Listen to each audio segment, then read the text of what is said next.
Jawanan awan kau prei kok. Tatah kula do semangat-semangat. Pripun to, Mas? Sing tah jawanan awan mau kan prei. Libur. Sing tah dangdut bladekan terus. Mula bengi iki sing tah jawanan do semangat-semangat ya.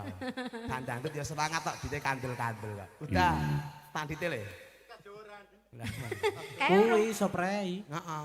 Aku ora prei ya tetep bandang aku. Neng ndi, Mas? Ya nyambut gawe kok padange piye to. Lah apa ora yo nge-MC nyambut ya gawene. Ngono kono ngendi tak MC-ne. Adek-adek prei tak MC-ne. Neng masjid sing MC yo jenengan.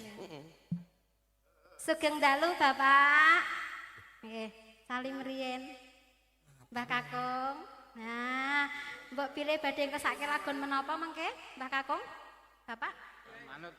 Manut? Jenengan kok manut to? Dawuh napa? Ngesake lagu napa? Manut mawon. Oh, manut mawon. Ora ngono. Pripun? Mbak Kakung pipise isih lancar ngono. Mbah Kakung pipis tesih lancar, Mbah? Aku manut. Oh, aku manut. Malah dibukake kon iki dhewe iki, Mas. Mbah Kakung cita-citanya apa? Cita-citanya napa, Mbah Kakung? Oh, tuwek kok cita-cita. Loh, ya cita-citane kan momong anak putu. Donga. Donga. Banggas waras iki kabeh cita-citane ngono kuwi. Nggih, andane. Enggak. Aku cita-citane arep dadi pegawai negeri malah SMA ora lulus kok ya wis. Ono kok pegawe. Oh ya bener. Enggak. Wangi sepi dadi seksi. Aku netes maya kayu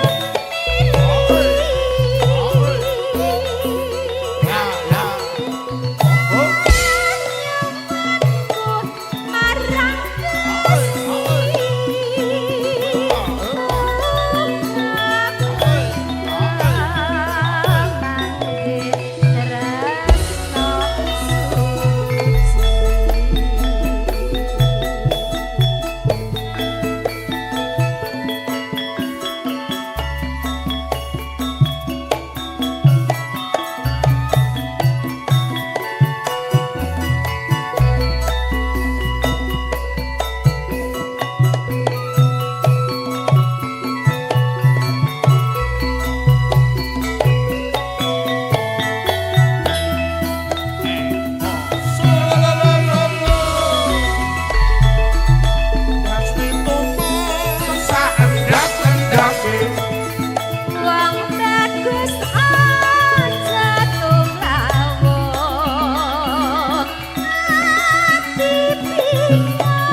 ampun lenggah riyin.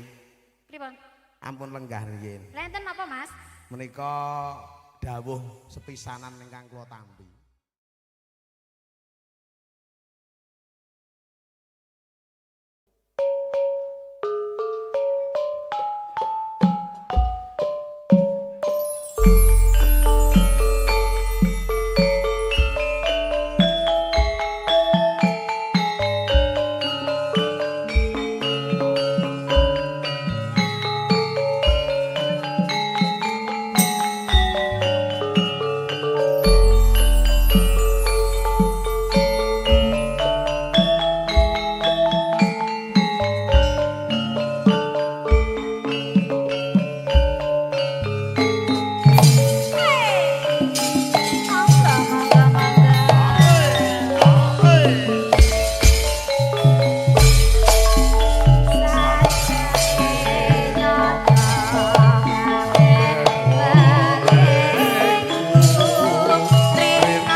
riyen. Nggih, kula nggih menggih Heeh. menggih Mas.